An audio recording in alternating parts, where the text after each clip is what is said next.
Assalamualaikum warahmatullahi wabarakatuh dan salam sejahtera. Alhamdulillah nahmaduhu wa nusalli ala rasulihil karim.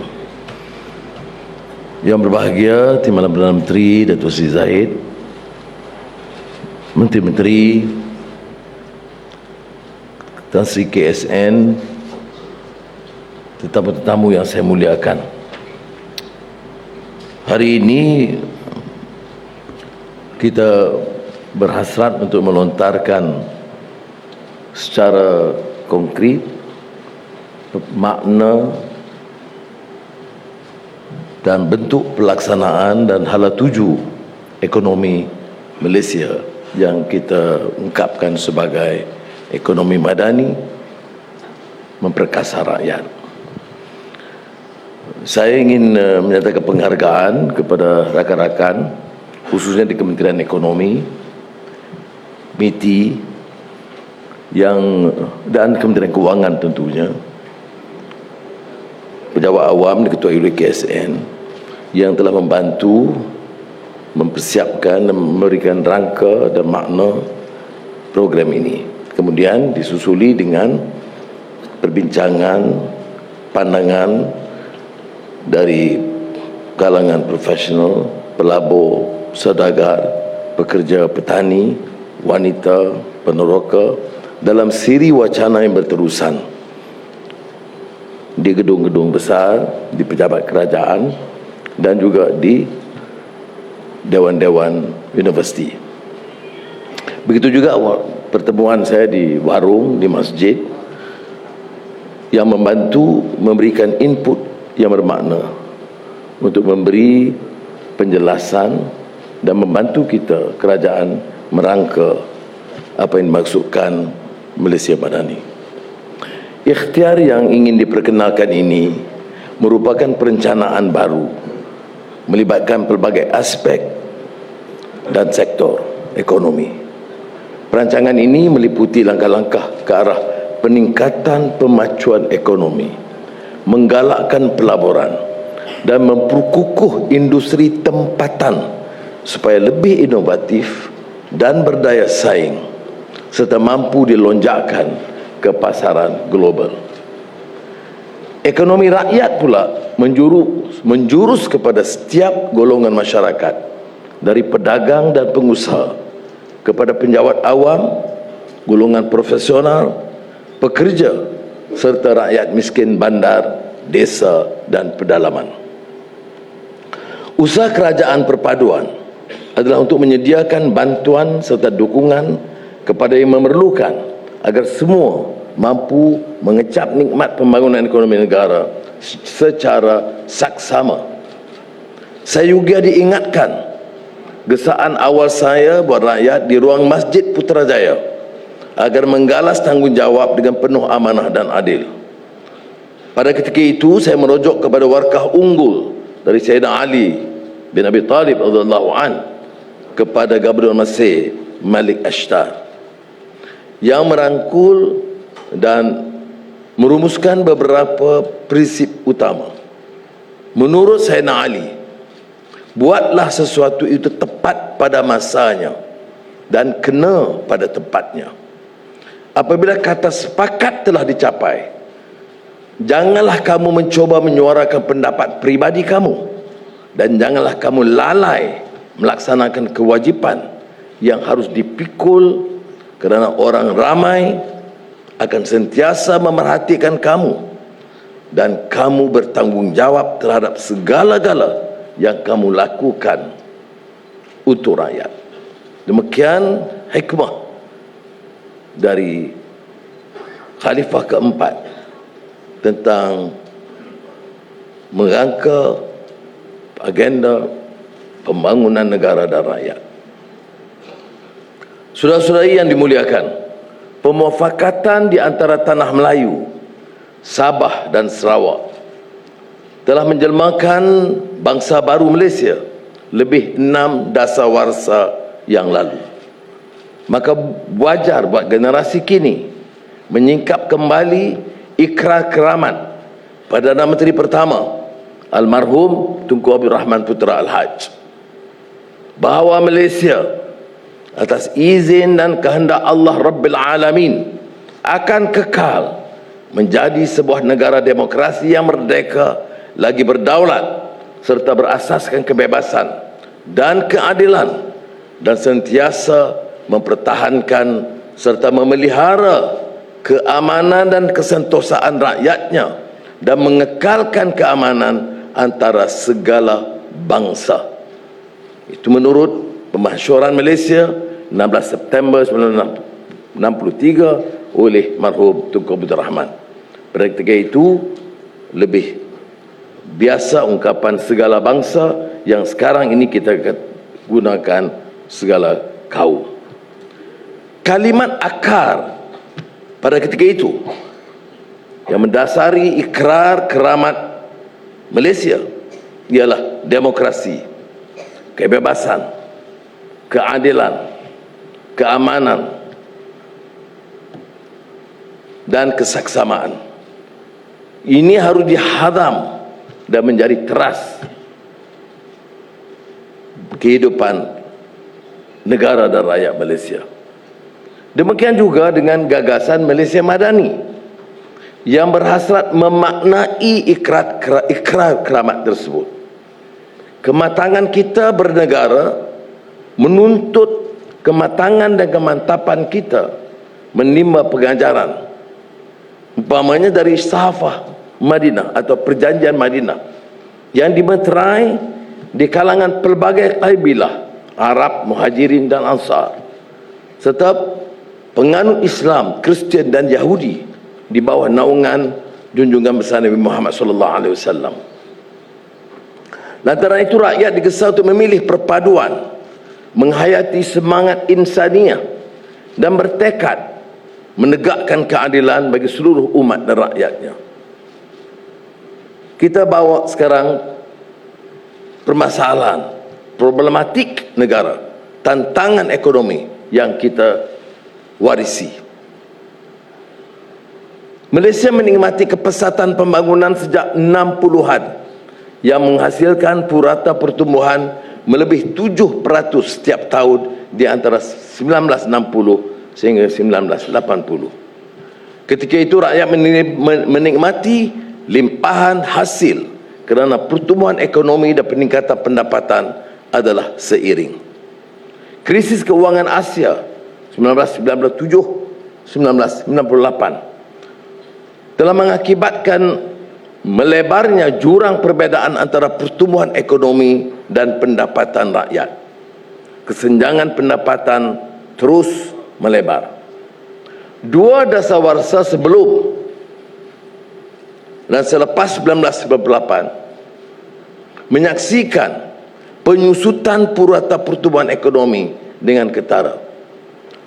Angka pelaburan merosot ketimbang peratusan KDNK.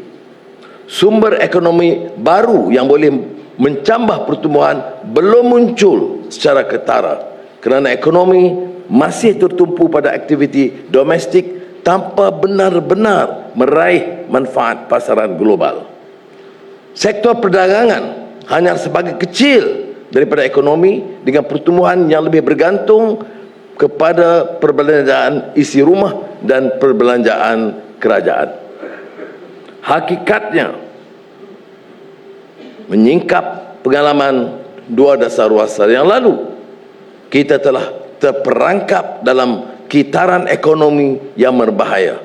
Kos tinggi, gaji rendah, keuntungan rendah, dan kurang nilai daya saing. Akibat peningkatan pendapatan yang tidak sepadan dengan lonjakan ekonomi, separuh isi rumah terbeban dengan hutang. Kerajaan juga menghadapi dilema yang sama. Faedah pertumbuhan oleh itu perlu diagih secara seimbang, dan gaji atau upah rakyat mesti setimpal dengan hasil kerja atau produktiviti mereka. Purata gaji dan upah tenaga kerja masih rendah, yakni sekitar 35%. Seperti yang sering saya singgung, defisit belanjawan berterusan sejak 1998 dengan angka hutang dijangka mencecah lebih 60% ketimbang KDNK 2023 akan memberi kesan yang parah kepada ekonomi negara. Negara terbeban dengan hutang yang membengkak dan 16% hasil negara, 16% hasil negara hanya diperuntukkan untuk melunaskan hutang. Gejala ini dikhawatiri akan mengekang keupayaan kita menumpu kepada pembangunan yang akan menjamin keselesaan rakyat, termasuk pelaburan awam serta penjanaan kebolehupayaan ekonomi. Pendapatan garis kemiskinan yang disemak semula pada tahun 2019 dan berikutan pandemik COVID-19, tahap kemiskinan melonjak ke 2 angka. Dimuskilkan kerana gejala ini telah menyebabkan kesenjangan melebar dan muncul golongan mahakaya ketimbang jumlah kemiskinan yang bertambah dengan simpanan yang kian mengecil. Laporan survei gaji dan upah 2021 mendedahkan kemelut akibat gaji yang rendah, khususnya menyangkut golongan muda berumur 24 tahun ke bawah. Gaji bagi separuh pekerja Malaysia kurang daripada RM2,250 sebulan. Belia, khususnya graduan, berhak meraih pendapatan yang lebih bermakna. Keadaan ini tentunya mengkhawatirkan dan negara yang bertanggungjawab perlu merangka program bagi mengatasinya. Hakikatnya, apa yang diwar-warkan dari cita-cita wawasan 2020 dan janji-janji muluk sebelum dan selepasnya tidak tercapai. Setelah mengambil kira keretakan struktur ekonomi yang ditambah dengan kelemahan tata kelola dan keterlanjuran elit pemerintah, ia menuntut kita melakukan perubahan atau anjakan yang bermakna. Amat dikesalkan andai kata terdapat kalangan yang mahu mempertahankan amalan bobrok dan dasar yang telah terbukti menyebabkan negara menggelonsor ke bawah atau hampir kecundang. Saya dengan ini mahu mengajak semua rakan, pimpinan politik, pengusaha dan peniaga, pekerja dan rakyat keseluruhannya untuk lebih jujur dan berani menerima kenyataan baru. Kita perlukan sebuah wadah ekonomi yang tuntas dan segar. Kita perlukan sebuah kerangka ekonomi yang baru. Ekonomi madani memperkasa rakyat. Saudara-saudara tercinta, bayangkan masa depan tanah air kita, masa depan yang dipacu dengan perpaduan yang utuh. Malaysia yang maju, Malaysia yang hebat, Malaysia yang terangkat sebagai tatanan yang adil dan saksama, Malaysia yang tersohor sebagai negara merdeka dan berjaya. Kita belajar dari pengalaman lampau. Ada yang positif dan ia harus mendewasakan. Kemajmukan, kepelbagaian kaum dan agama dan kesatuan telah terbukti selama ini mengalahkan kelompok kecil yang memilih untuk mendaba perbusahan dan perpecahan. Kedua, kita punya industri dan meletakkan asas bersaing di pentas global, sama ada kelapa sawit, minyak dan gas, elektronik dan sistem keuangan Islam. Saya mencadangkan ekonomi madani memperkasa rakyat sebagai wadah mengangkat semula darjat dan martabat negara ini dengan menstruktur semula ekonomi ke arah Malaysia sebagai peneraju ekonomi utama di rantau Asia Tenggara.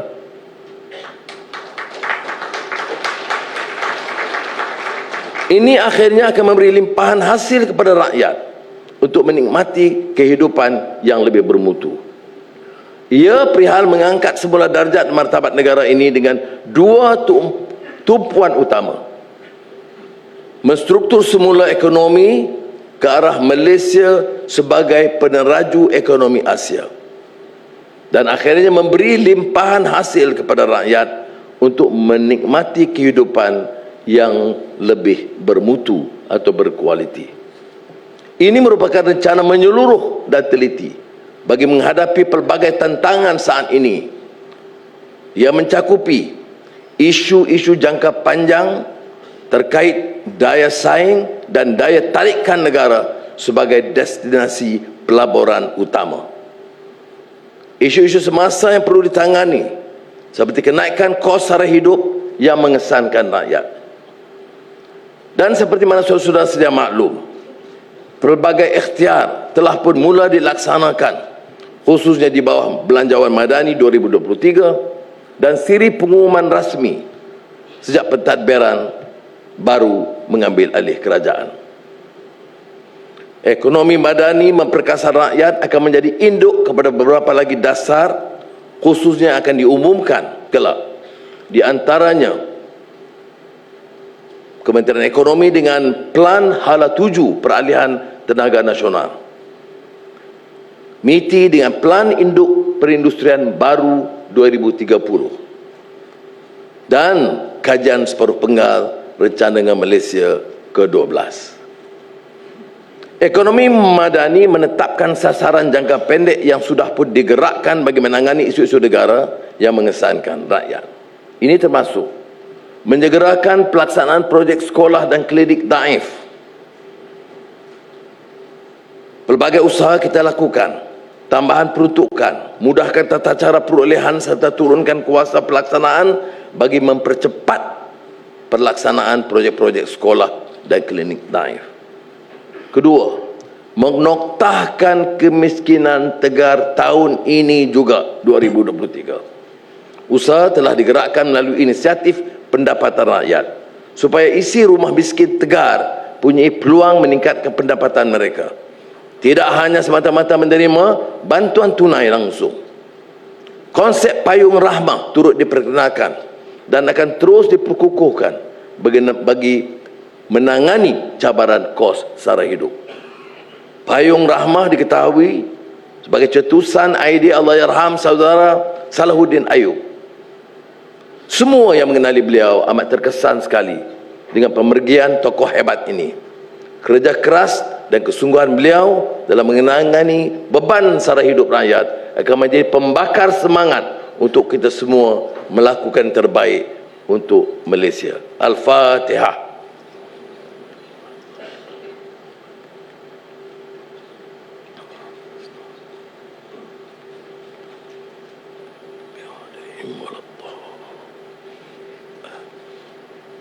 Saudara-saudari, dalam masa yang sama, ekonomi madani turut menetapkan 7 penanda aras sebagai sasaran jangka sederhana yang mahu dicapai sebelum 10 tahun. Pertama, Malaysia berada di kedudukan antara 30 ekonomi terbesar dunia. Kedua, indeks daya saing global di tangga ke-12 teratas dunia.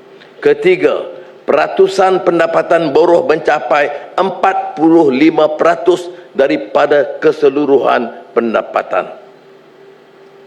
Keempat, kadar penyertaan wanita dalam tenaga buruh mencapai 60%. Kelima, indeks pembangunan manusia di tangga 25 teratas dunia. Keenam, indeks persepsi rasuah di tangga 25 teratas dunia. Ketujuh, kemampanan fiskal dengan defisit fiskal mencapai 3% atau lebih rendah.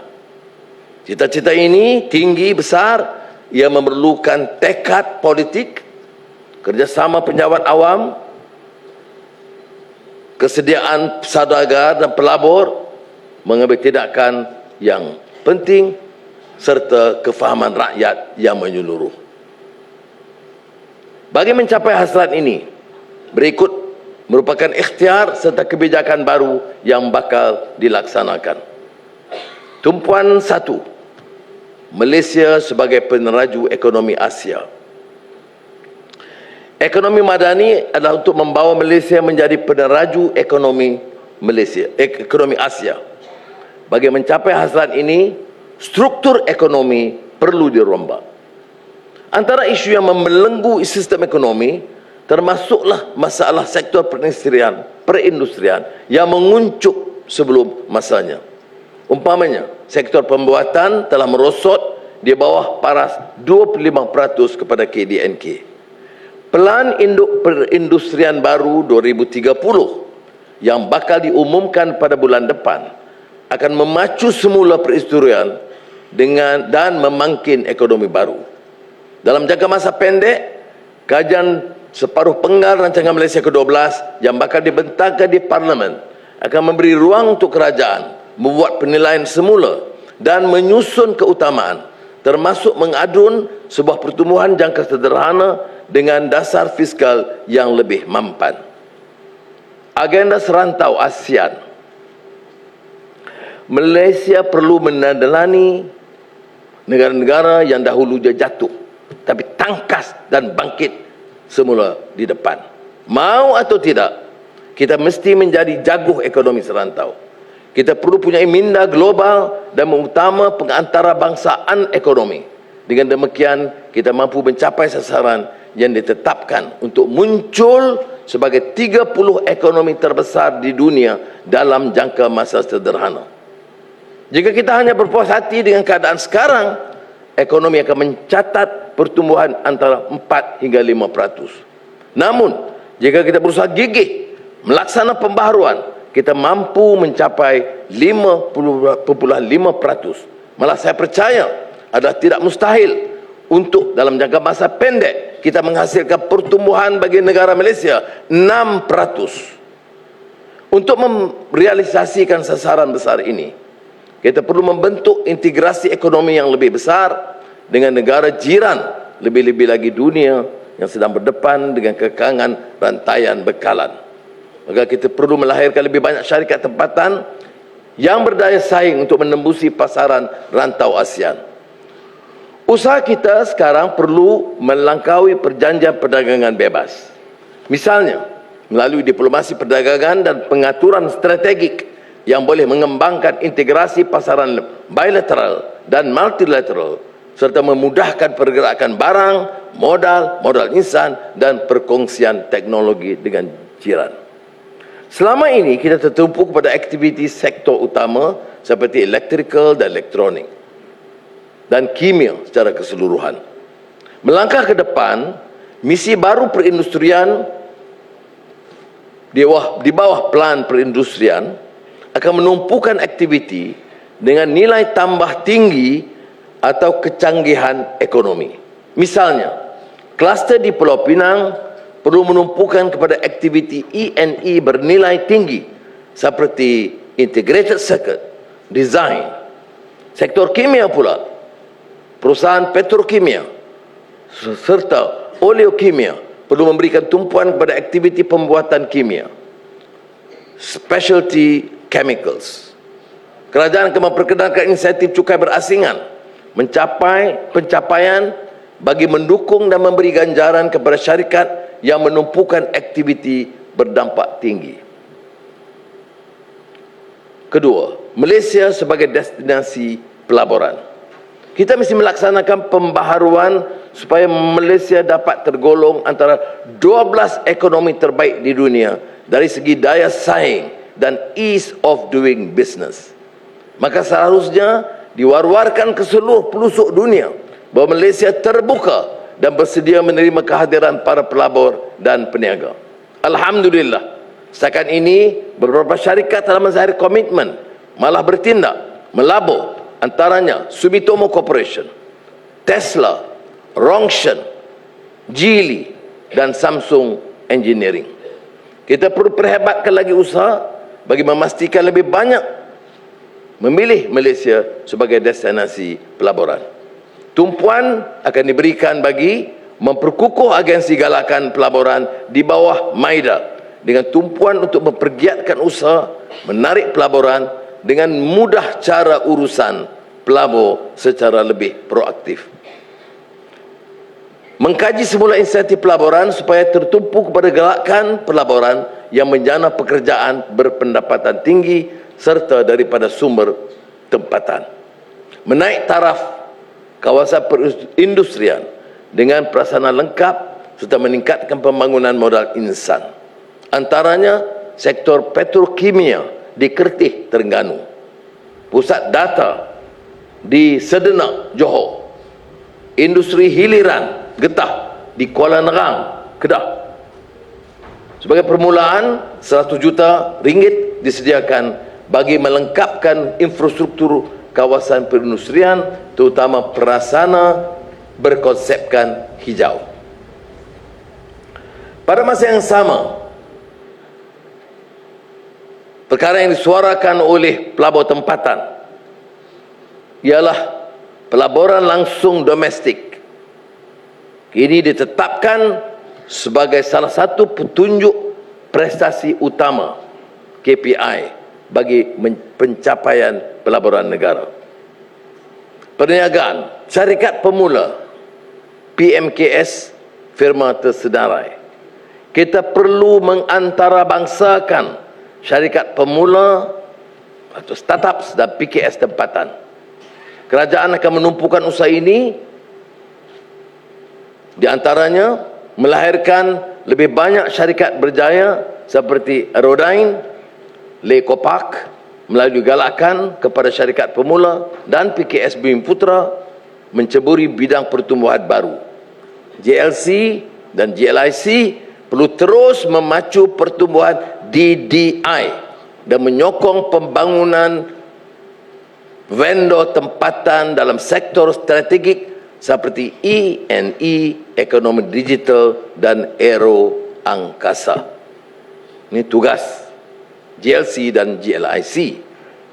Kedua, meningkatkan pembiayaan bagi memacu pertumbuhan ekspor, termasuk program pembangunan syarikat pertengahan serta geran pembangunan pasaran MDG oleh Matrade dengan peruntukan tambahan 20 juta ringgit. Pasaran modal juga perlu lebih rancak dengan membawa lebih banyak penyenaraian syarikat, seterusnya melahirkan unicorn tempatan baru. Sistem perbankan dan pasaran modal hendaklah bertindak pantas dalam memenuhi keperluan pembiayaan perniagaan. Saya menganggarkan industri perbankan dan keuangan lebih dinamik, menyantuni dasar dan syarikat yang memenuhi dasar dan keutamaan tersebut.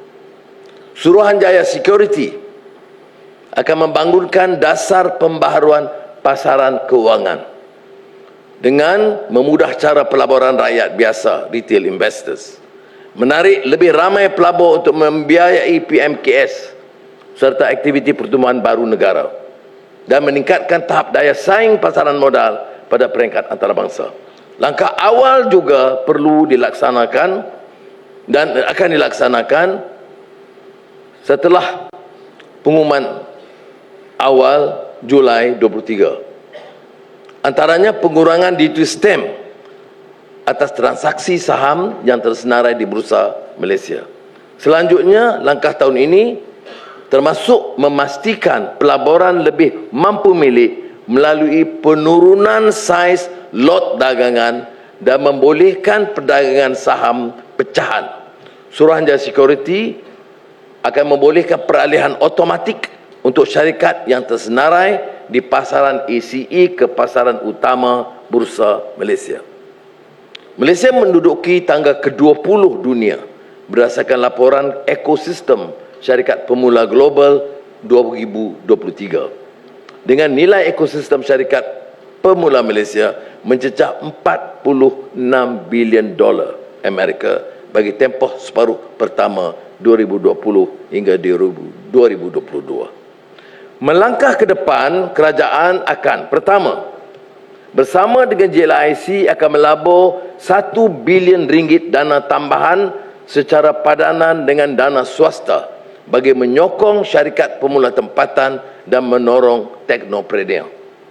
Ini termasuk memastikan penyediaan dana bagi setiap fasa syarikat berpertumbuhan tinggi. Kedua, memperluas pelaksanaan program seperti Corporate Hackathon dan Microthon di bawah Pelan Hala 7 Ekosistem Startup Malaysia Super 2021-2030 bagi mendekatkan rakyat dan syarikat pemula untuk mengatasi masalah yang dihadapi. Dan ketiga, memperuntukkan tambahan 100 juta ringgit bagi mempergiatkan ekosistem R&D dan CNI, penyelidikan, pembangunan, pengkomersialan dan inovasi dengan tumpuan kepada keperluan industri, tenaga boleh baharu, keterjaminan makanan serta aktiviti pertumbuhan baru. Ini juga sebahagian daripada usaha untuk mencapai gross domestic expenditure on R&D, ya, GERD, sebanyak 3.5% kepada KDNK menjelang tahun 2030 dan meningkatkan kedudukan kepada 20 teratas dalam Global Innovation Index menjelang 2025. Ekonomi digital. Pelaksanaan Digital ID akan disegerakan bagi mengembangkan perniagaan dalam talian dan aplikasi berkaitan. Geran padanan digitalisasi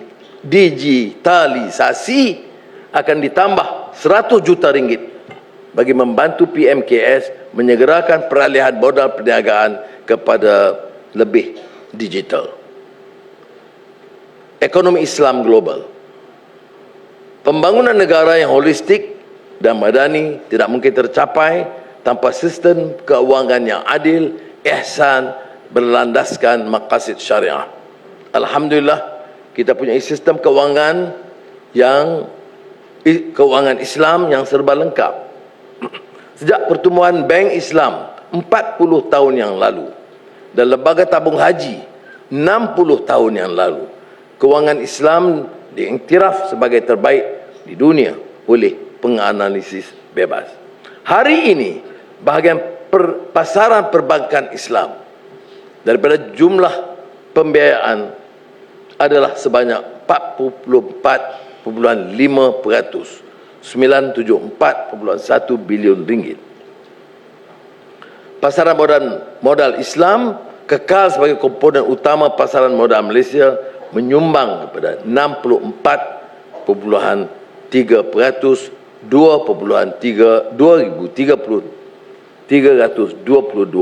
bilion ringgit. Kendati pun begitu, setelah sekian lama keuangan Islam bertapak, kita perlu berubah kepada sesuatu yang lebih mampan dan berkesan.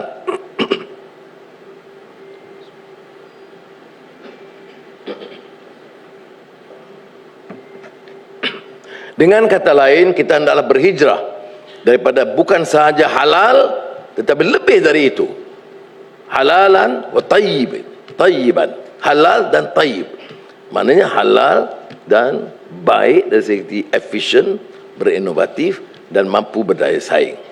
Alhamdulillah, usaha telah dimulakan oleh Bank Negara Malaysia dan Suruhanjaya Security untuk merangka arus halalan tayyiban melalui Malaysia International Islamic Financial Center (MIFC) dengan kerjasama industri dan ekosistem kewangan Islam, termasuk lembaga zakat dan wakaf, sistem perbankan dan pasaran saham Islam dan sukuk. Saudara-saudara, usaha ini akan tentunya ditambah dengan venture capital, equity, crowdfunding dan ekonomi digital Islam. Tapi saya telah mengajukan supaya soal zakat, wakaf, sedekah dan kaedah kewangan canggih ini harus dikaji dan diteliti, dan kita harus menerokai bidang-bidang baru ini dengan keupayaan untuk memperkenalkannya dan tidak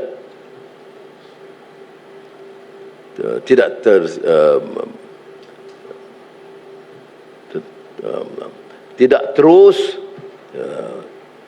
terbantut dengan pendekatan lama, ya, kerana banyak juga penilaian dan kritikan dalam bidang ini.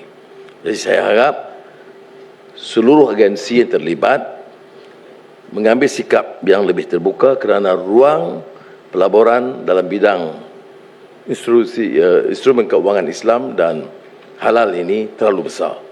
Dalam semua perjumpaan kita, negara China, Vietnam dan semalam dengan Presiden Filipina, semua menyebut tentang industri halal, sistem kewangan Islam dan perbankan Islam. Dan kita tidak boleh hanya tersekat dengan kaedah-kaedah lama, tetapi harus muncul sebagai peneroka bidang ini dan pelaksana bidang ini dengan lebih gagah. Dan insya-Allah saya percaya kita ada keupayaan, ada pengalaman dengan kerjasama semua pihak, dan selari dengan pendekatan kita selama ini, semua kajian penyelidikan harus mengambil kira dan memanfaatkan semua kekuatan yang ada. Maknanya kerjasama dalam satu pasukan yang mantap, kerajaan, institusi kewangan, penyelidik di universiti tempatan, supaya kita dapat muncul dengan kekuatan baru. Usahawan mikro dan sektor tidak formal, 79% PMKS terdiri daripada perniagaan mikro. Walaupun kebanyakannya pemilik tunggal mewarisi perniagaan keluarga, potensi mereka besar untuk menembusi pasaran luar sekiranya diberikan dorongan dan kemudahan. Belanjawan Madani 2023 mengandungi lebih 70 inisiatif untuk perniagaan mikro dan kecil yang tertumpu kepada akses pinjaman dan jaminan pembiayaan. Beberapa inisiatif baru diperkenalkan oleh Kementerian Ekonomi dan MITI. Kementerian Ekonomi umpamanya menekankan tentang inisiatif pendapatan rakyat untuk memperkukuh rantaian bekalan perniagaan. Kerajaan mengalurkan syarikat pemula Malaysia seperti Policy Street, Dropi, La Pasar dan Funding Societies yang boleh menjadi agen perubahan sektor PMKS melalui penyediaan pembiayaan alternatif seperti equity crowdfunding. Tetapi ia tidak harus hanya bergantung kepada permintaan domestik, tetapi harus menjelajah untuk mendapatkan pasaran di peringkat luar. Kementerian Desa dan Wilayah umpamanya telah menetapkan supaya semua agensi-agensi di bawah yang memberikan ruang kepada peniaga-peniaga kecil supaya dapat dirangkul, diperkenalkan, diperbaiki mutu pengeluaran dan produktiviti supaya mendapat tembusan ke pasaran antarabangsa. Pelaksanaan program e-Belia Rahmah bukan sahaja memanfaatkan 2 juta belia, malah membantu sektor perniagaan menjana pendapatan mereka di samping membina sebuah masyarakat cashless. Melihat kepada kejayaan dan impak besar program e-Tunai, kerajaan bersetuju untuk menawarkan kredit e-Tunai sebanyak RM100 kepada semua rakyat dewasa Malaysia yang berpendapatan RM100,000 setahun dan ke bawah. Bilangan penerima yang layak dianggarkan melebihi 10 juta rakyat, iaitu merangkumi golongan yang masih dikategorikan B40 dan M40, walaupun kita sekarang merangka supaya meminda pendekatan B40 dan M40 ini. Tapi kalau kita golongkan kepada kumpulan ini, dana dalam kemudahan ini akan mencecah sekitar RM1 bilion. Saudara, pertumbuhan hijau demi ketahanan iklim diberi tumpuan kerana pembangunan rendah karbon penting bagi mengubah lanskap ekonomi yang lebih mampan. Petang ini insya-Allah akan diluncurkan Pelan Hala 7 Peralihan Tenaga Nasional Malaysia, dan matlamatnya adalah mempercepat peralihan tenaga dan mengubah cara tenaga dijana di Malaysia demi menjamin ketahanan iklim. Antara ikhtiar utama termasuk meningkatkan kapasiti penjanaan tenaga boleh baru, pemasangan panel solar di bangunan kerajaan, serta dasar perdagangan tenaga boleh baru melalui sistem pasaran elektrik.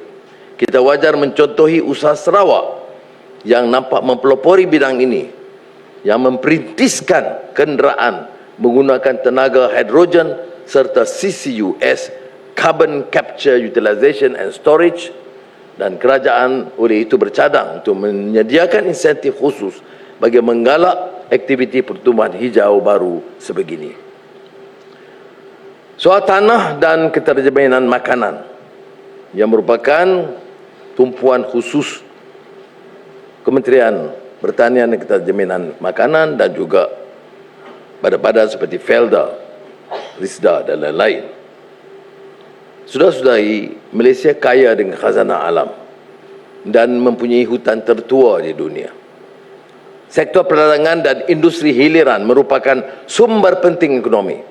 Namun kita perlu menilai semula pendekatan terhadap penggunaan tanah. Setakat ini 5.7 juta hektar tanah digunakan bagi tanaman kelapa sawit dan hampir 2 juta hektar bagi tanaman getah.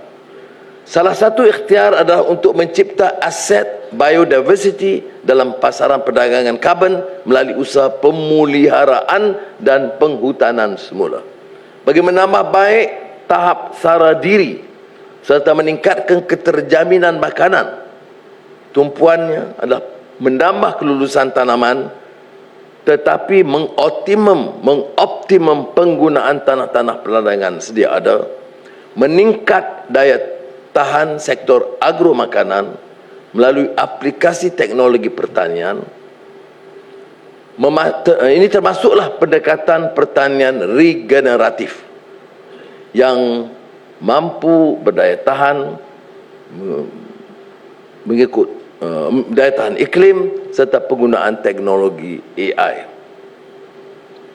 Kita mulakan dengan satu rencana besar menambah baik infrastruktur pengairan kawasan Mada, Kedah Perlis bagi meningkatkan produktiviti pengeluaran padi kepada 5 musim dalam tempoh 2 tahun, dan ia melibatkan prasarana yang bernilai 3 bilion ringgit.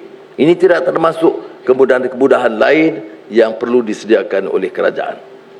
Bagi menyediakan sokongan kepada industri makanan tempatan untuk meningkatkan pengeluaran, 200 juta ringgit disediakan di bawah Agrobank untuk membantu menyediakan kemudahan pembiayaan khususnya untuk aplikasi teknologi moden untuk pertanian. Tumpuan kedua, meningkat darjat hidup rakyat. Pulangan hasil daripada sasaran ekonomi negara yang lebih tinggi yang kita impikan harus juga menjurus kepada usaha meningkat kualiti hidup rakyat Malaysia. Mana perlindungan sosial bagi semua dan gaji yang munasabah, dalam arti kata perkongsian kekayaan bagi membina semula negara yang seksama dan sejahtera. Kekayaan negara dianggarkan selama ini terlalu menjurus kepada golongan elit mahakaya, walaupun penting dari sudut pemacuan pertumbuhan ekonomi, tetapi tidak boleh bertahan dalam maksud kemampanan sebenarnya sekiranya tidak ada keyakinan di kalangan rakyat berpendapatan rendah dan menengah ada pembelaan dan jaminan keadilan kepada mereka. Sebab itu kita menekankan tentang menambah peluang pekerjaan dengan gaji yang bermakna dan munasabah.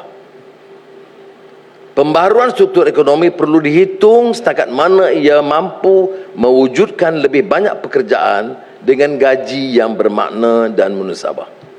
Kadar upah dan gaji buruh berbanding jumlah keseluruhan pendapatan di Malaysia adalah sebanyak 32.4% bagi tahun 2022. Bagi mencapai perkongsian atau maksud perkongsian ekonomi yang lebih seimbang, kerajaan akan melaksanakan dasar yang menyokong peningkatan upah berbanding KDNK kepada tahap 40 dan 45% selaras dengan tahap negara lebih maju.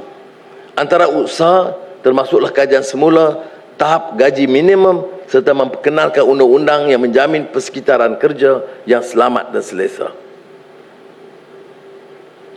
Kementerian Sumber Manusia dengan kementerian berkaitan akan menghalusi model gaji progresif ke arah kenaikan pendapatan yang lebih terangkum.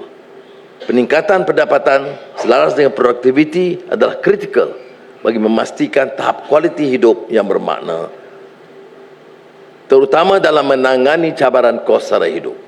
Kita perlu mengurangkan kebergantungan pada buruh asing yang kurang mahir, yang menyumbang kepada nilai gaji keseluruhan yang rendah. Ini juga mengurangkan modal dan insentif majikan untuk berinovasi dan meningkatkan tahap berdaya saing. Kerajaan berhasrat melaksanakan levy pekerja asing berperingkat, Tiered Foreign Workers Levies, iaitu sebahagian peningkatan hasil levy akan dikhususkan untuk program otomasi serta latihan untuk pekerja tempatan.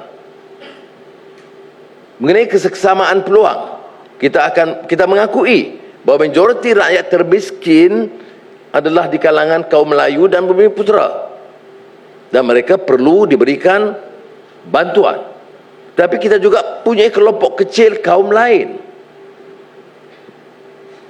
India, yang juga hidup melarat.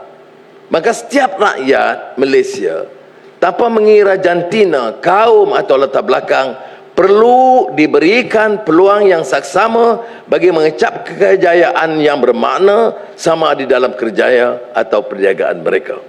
Dan kerajaan perpaduan, betapapun diasak dalam bidang ini, tidak akan bertolak ansur untuk menumpukan perhatian kepada golongan yang memerlukan pembelaan, majoritinya ke Melayu Bumiputera dan seluruh rakyat Malaysia tanpa mengira kaum dan wilayah.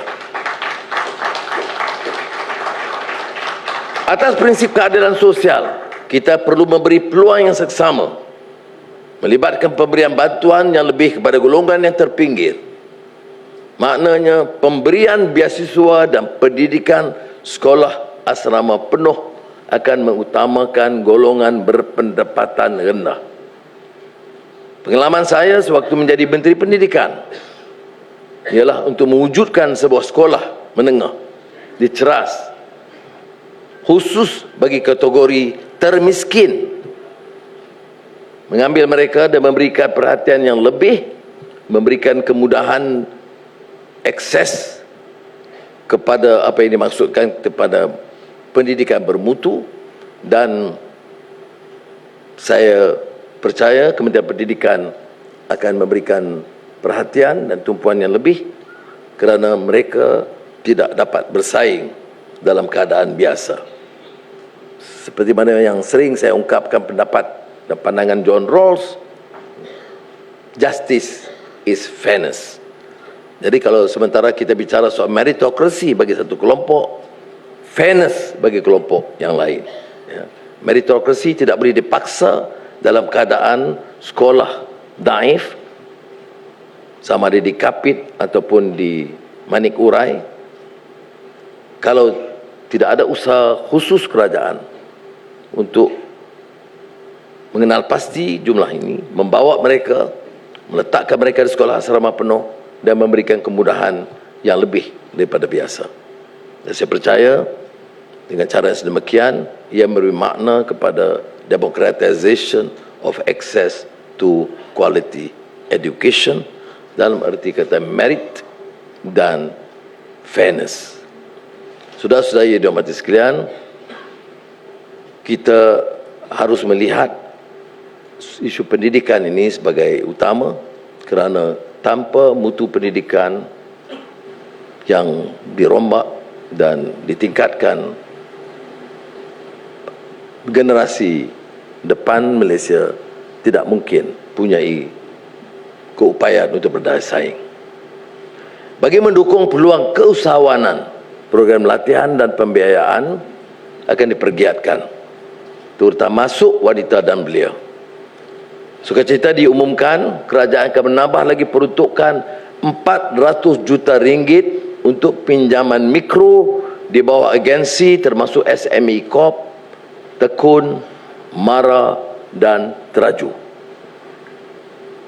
Bagi mengurangkan jurang pembangunan antara wilayah serta antara negeri maju dan kurang membangun, kerajaan akan meletakkan dasar perindustrian mengikut geografi, iaitu pengkhususan aktiviti dan pelaburan mengikut wilayah supaya sejajar dengan kelebihan serta tahap pembangunan wilayah. Misalnya, pembangunan industri hiliran minyak dan gas di Sabah dan Terengganu, atau meningkatkan aktiviti nilai tambah elektronik di Kulim dan Bayan Lepas. Lembah Kelang akan terus dibangunkan supaya berdaya saing sebagai pusat bandar utama di antara pusat utama bandar utama di Asia. Tumpuan akan diberikan untuk meningkatkan daya huni, livability Lembah Kelang dan kemampanan bandar supaya mampu berperanan sebagai hub rantau ASEAN bagi syarikat terkemuka. Sebahagian daripada pembaharuan Kuala Lumpur adalah untuk membangun semula bangunan Sultan Abdul Samad dan persekitarannya selaras dengan Pelan Induk Strategik Daerah Kreatif dan Kebudayaan Kuala Lumpur supaya memanfaatkan warisan sejarahnya dan mewujudkan tarikan pelancongan moden.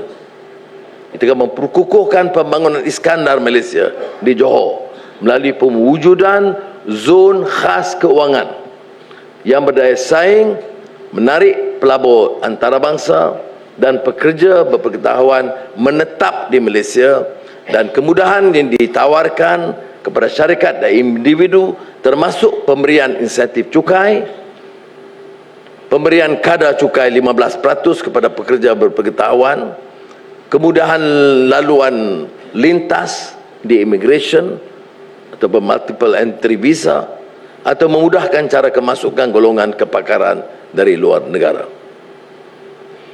Jurang jantina dalam pasaran Boroh yang selalu disuarakan oleh Menteri Wanita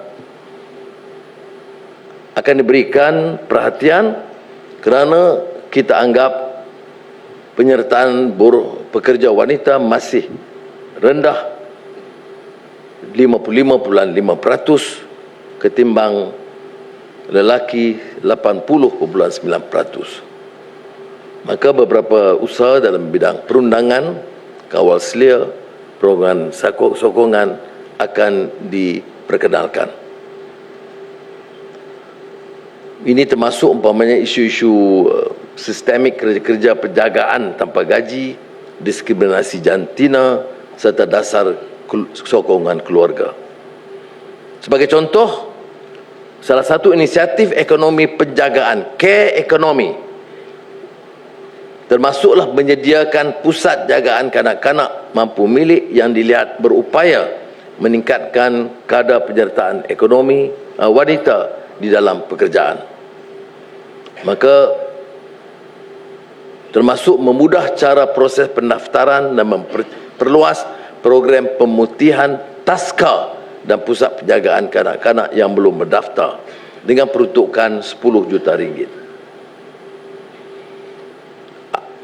Ada beberapa usaha tambahan yang akan terus diusahakan untuk mengangkat martabat wanita dalam negara kita.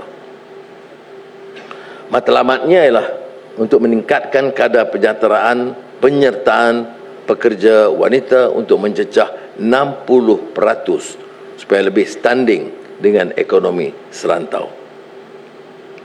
Dalam membicara soal jaringan perlindungan sosial, saya ingin memberi jaminan kerajaan memastikan semua rakyat Malaysia akan dilindungi pada bila-bila masa. Kerajaan akan memperluas jaringan perlindungan sosial untuk semua rakyat sekiranya berlaku kecemasan, hal-hal yang tidak diingini. Anak-anak kecil mungkin kehilangan ibu bapa. Golongan dewasa berdepan pengangguran atau kecederaan atau penyakit. Warga emas mungkin kehilangan upaya. Maka harus ditekankan 3 tunjang utama program perlindungan sosial. Pencegahan melalui insuran sosial. Kerajaan telah menyediakan peruntukan 100 juta ringgit tahun 2023 untuk menyediakan 80% geran bagi membiayai caruman perkeso pekerja gig. Walau bagaimanapun, menurut data KWSP, lebih 40% tenaga buruh tidak mendapat perlindungan untuk simpanan persaraan sewajarnya, terutama melibatkan pekerja tidak formal. Oleh itu, dicadangkan diperluaskan liputan perlindungan KWSP dan perkeso ke atas penduduk umur bekerja secara berperingkat mengikut fasa. Kemampanan simpanan pasaran. Penambahbaikan akan dilakukan bagi memastikan tahap simpanan persaraan yang mencukupi untuk menampung kehidupan rakyat Malaysia. Perlindungan melalui bantuan sosial, program bantuan tunai, program rahmah akan diteruskan dan ditambah baik untuk memastikan jaringan keselamatan sosial terus ditingkatkan. Sistem insurans pekerjaan semula serta program latihan semula bagi menyediakan penganggur dengan pekerjaan. Ini selaras dengan peralihan perlindungan pekerjaan from protecting jobs to protecting the worker dalam konteks ekonomi yang cepat berubah. Reformasi perkhidmatan kesihatan melalui akses kepada kesihatan dan pendidikan berkualiti menjadi keutamaan dan peruntukan akan ditingkatkan sejajar dengan kemampuan kerajaan. Kerajaan berhasrat meningkatkan kedudukan Malaysia di tangga ke-25 dalam United Nations Human Development Index yang mengambil kira keberhasilan kesihatan dan pendidikan. Seperti mana yang kita sedia maklum, setelah diutarakan Kertas Putih Kesihatan, sasarannya ialah 5% KDNK untuk perbelanjaan perkhidmatan kesihatan dengan mengoptimumkan sistem kesihatan awam dan swasta. Dan seperti mana dimaklumi, Kertas Putih Kesihatan punya matlamat untuk strategi mewujudkan sistem kesihatan lebih mampan dalam tempoh 15 tahun, walaupun menurut pandangan kita dengan keupayaan ekonomi mampu kita segerakan. Saudara-saudari yang dimuliakan, beberapa hal seperti pendidikan, kesihatan itu dan jaringan sosial saya tekankan kerana bagi kami pertumbuhan ekonomi mengasak program-program ini mesti disinergikan dengan keprihatinan terhadap kehidupan rakyat.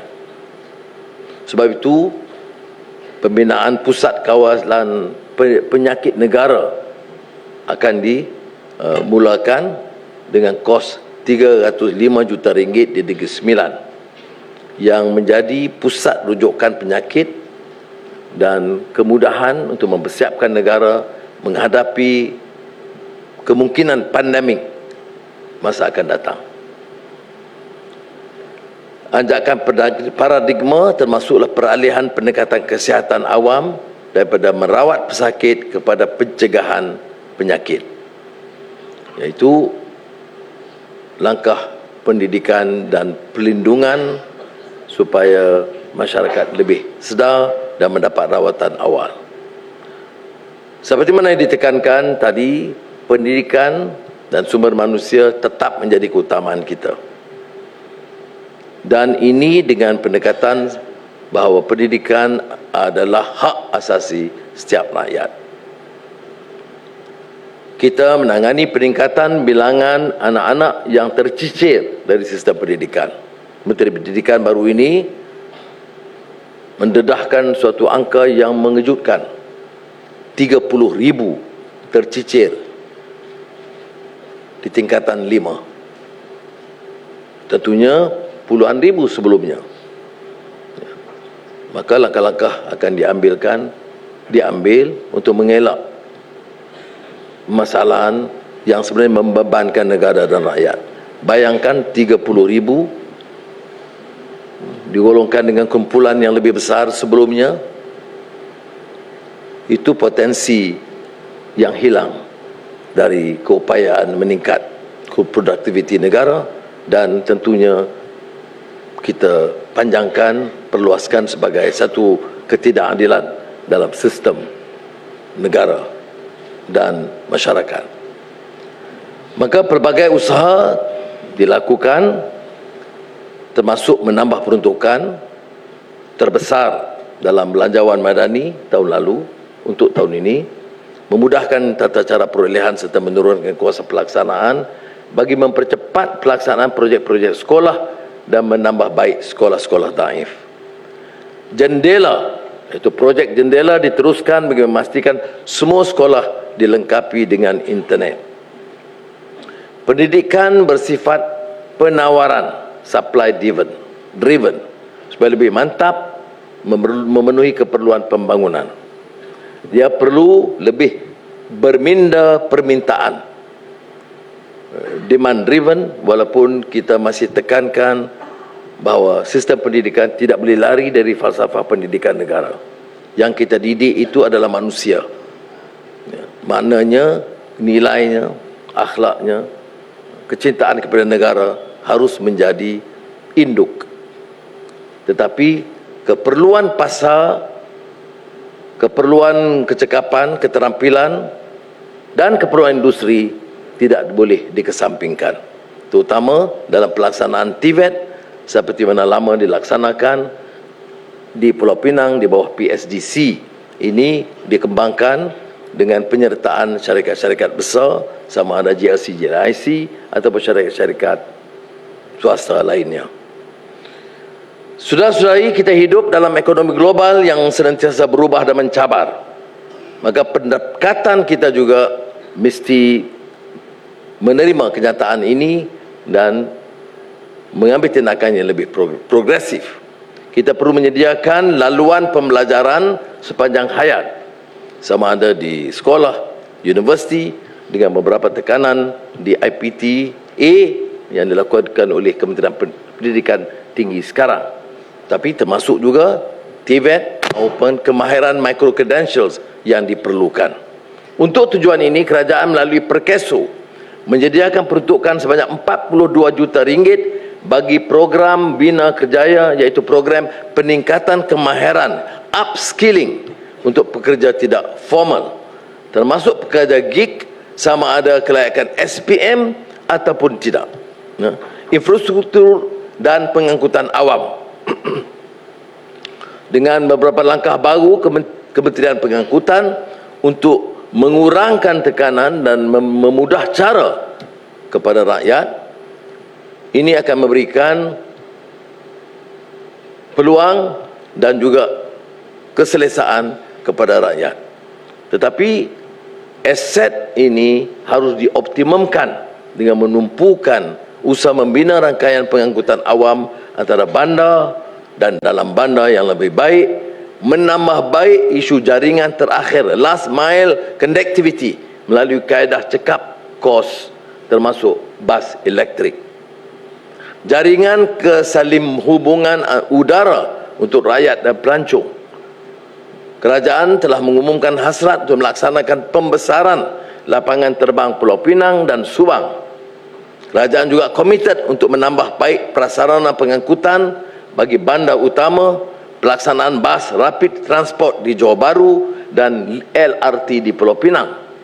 Pelaksanaan MRT3 di Lembah Kelang juga akan diteruskan pelaksanaannya setelah memastikan kos projek yang munasabah untuk kerajaan. Kerajaan berikrar memastikan semua rakyat menikmati akses yang universal dari segi infrastruktur asas, sama ada bekalan air atau elektrik. Setakat 2022, 97% penduduk Malaysia mempunyai akses kepada bekalan air terawat. Namun, sebahagian penduduk di Kelantan dan Sabah tidak mempunyai akses kepada bekalan air yang konsisten dan berkualiti. Kerajaan Perpaduan komited menangani isu ini dan bersetuju menyediakan keseluruhan 800 juta ringgit tambahan bagi penyelesaian jangka pendek untuk Kelantan dan Sabah. Kerajaan akan menyediakan pelaksanaan projek tebatan banjir seperti di Kelantan, Pahang, Selangor dan Johor demi melindungi masyarakat setempat daripada ditimpa bencana banjir. Masalah perumahan merupakan masalah utama dalam negara.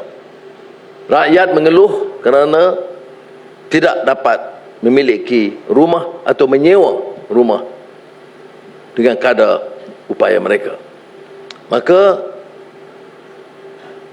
masalah ini juga berlaku kerana ketidakpadanan antara penawaran bekalan rumah baru dan tahap kemampuan pada sudut permintaan.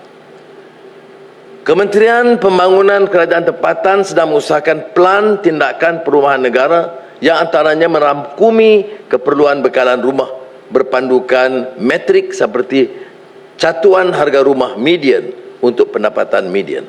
Penyediaan rumah awam turut diteruskan di samping merancangkan pasaran sewa sebagai usaha memenuhi keperluan perumahan.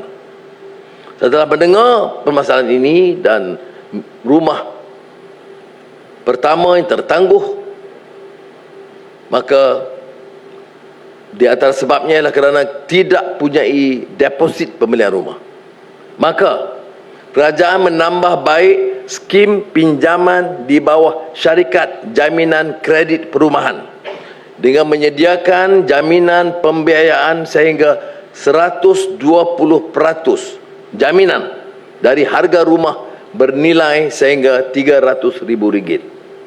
Jaminan 120% ini akan membolehkan semua kos pemilikan rumah ditampung melalui pinjaman termasuk jumlah pembiayaan pokok, yuran guaman, yuran penilaian dan insurans serta pembelian perabot dan kos ubah suai.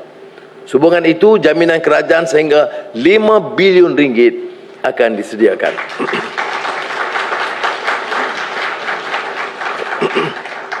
Saudara, sejak awal saya tekankan tentang tata kelola yang baik bagi mengembali keyakinan bukan saja kepada kerajaan, tapi kepada negara, dan akan memberi jaminan kepada rakyat. Hanya dengan tata kelola yang baik serta penyampaian perkhidmatan yang tangkas, kita mampu melaksanakan hasrat ini. Maka ada langkah-langkah pembaharuan struktur dan institusi yang telah dan harus dilakukan supaya mencapai sasaran yang kita ingini. Peralihan kerajaan persekutuan kali pertama dalam sejarah secara aman setelah 61 tahun pada 2018 tidak dapat dicapai tanpa kematangan institusi.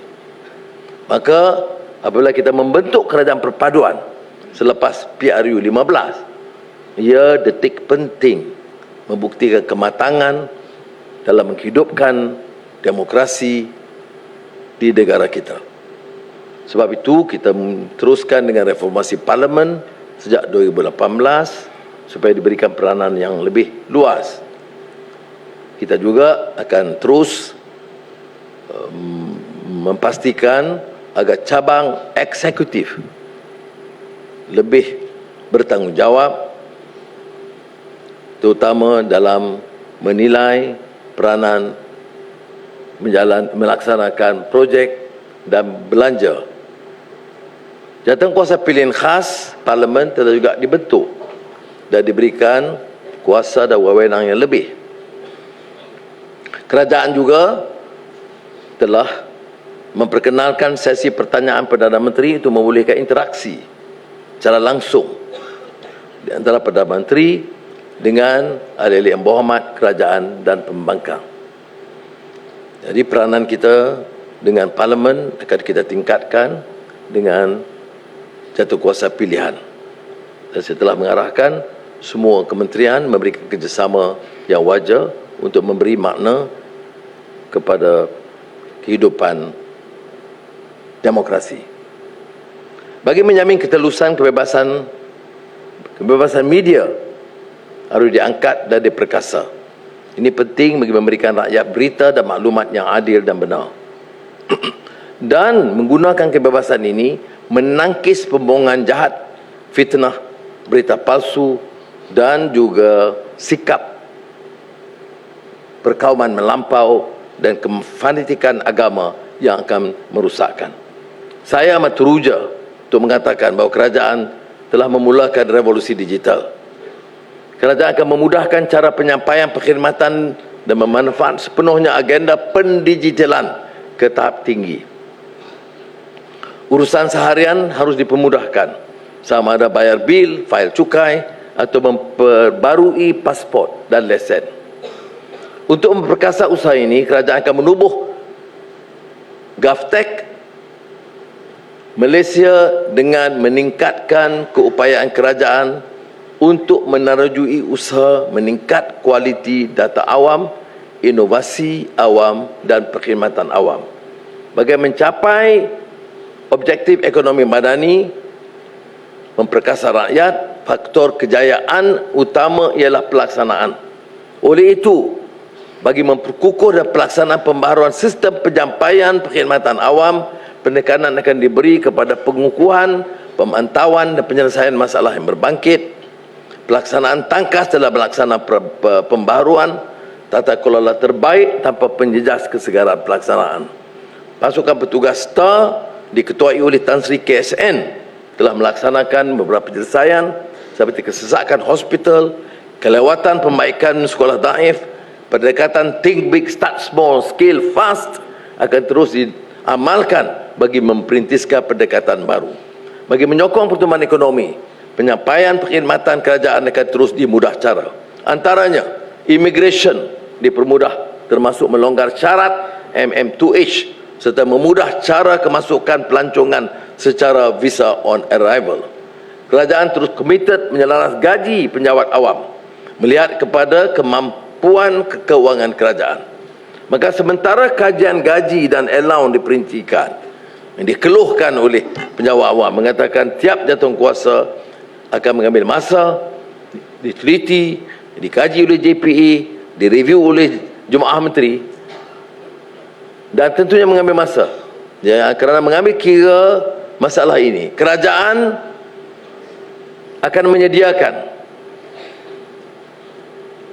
bantuan khas penghargaan sebanyak RM300 kepada penjawat awam grade 56 ke bawah, serta RM200 kepada pesara kerajaan termasuk pesara berpencen, penerima pencen terbitan, pesara KWSP, pesara bersara pilihan dan belum menerima pencen, veteran berpencen serta veteran yang tidak berpencen.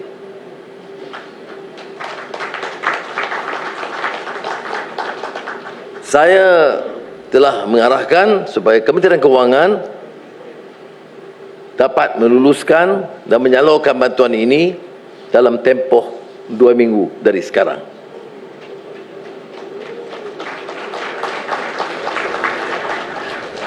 KSP menggeleng kepala. Bantuan khas ini akan memanfaatkan 1.3 juta penjawat awam termasuk latihan kontrak serta lebih 1 juta pesara.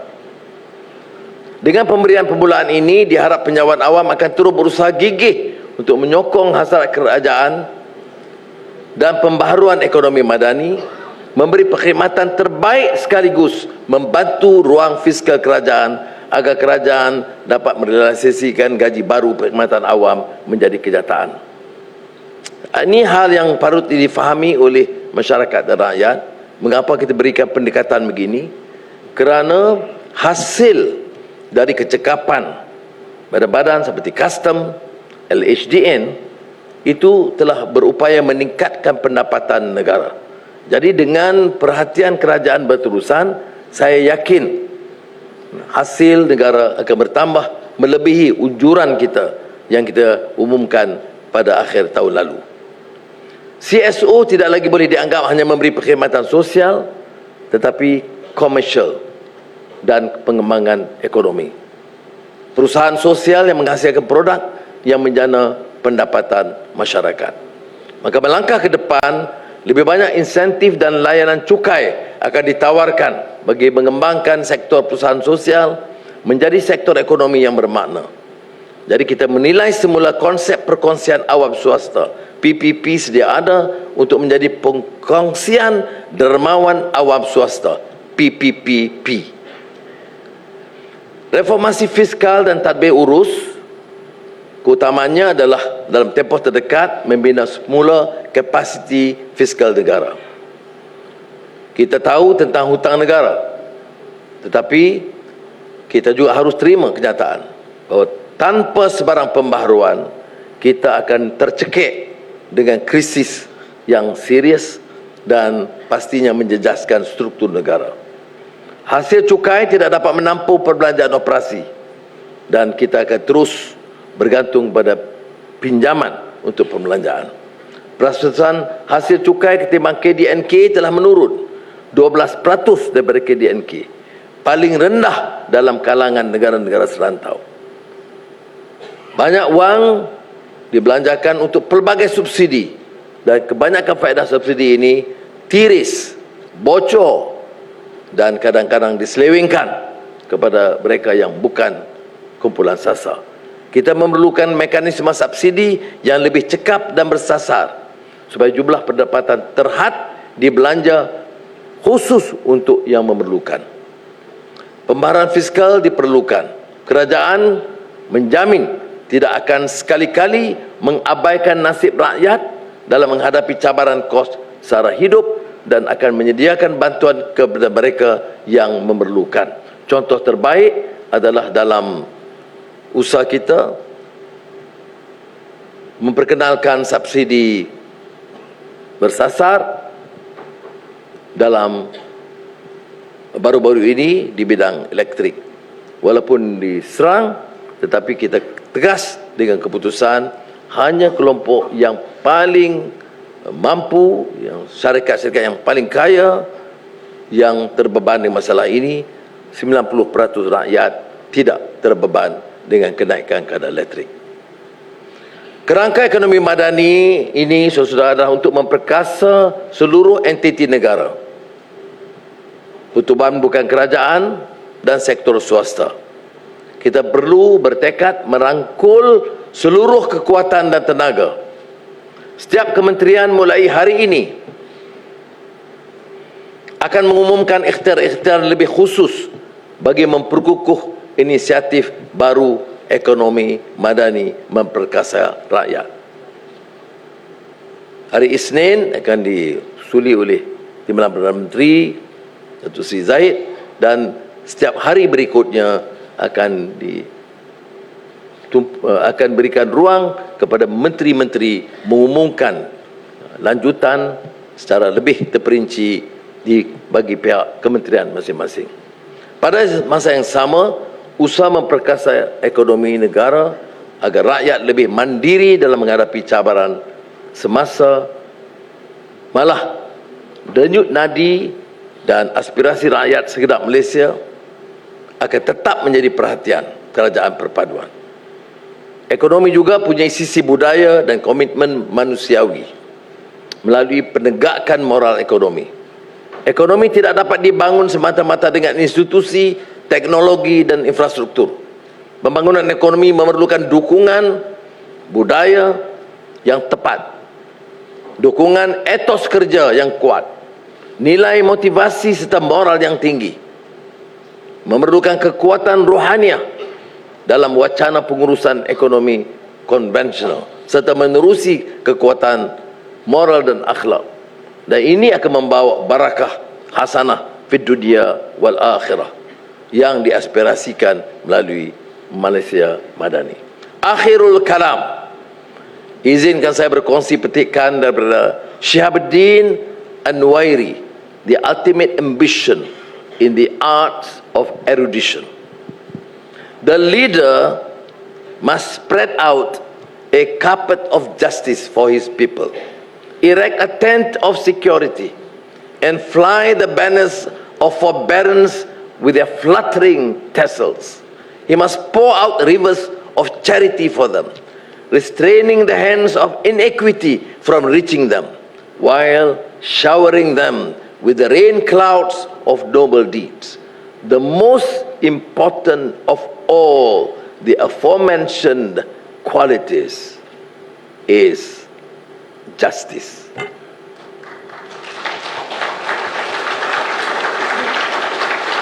Saya dengan lafaz Bismillahirrahmanirrahim meluncurkan ekonomi madani memperkasa rakyat. Wassalamualaikum warahmatullahi wabarakatuh.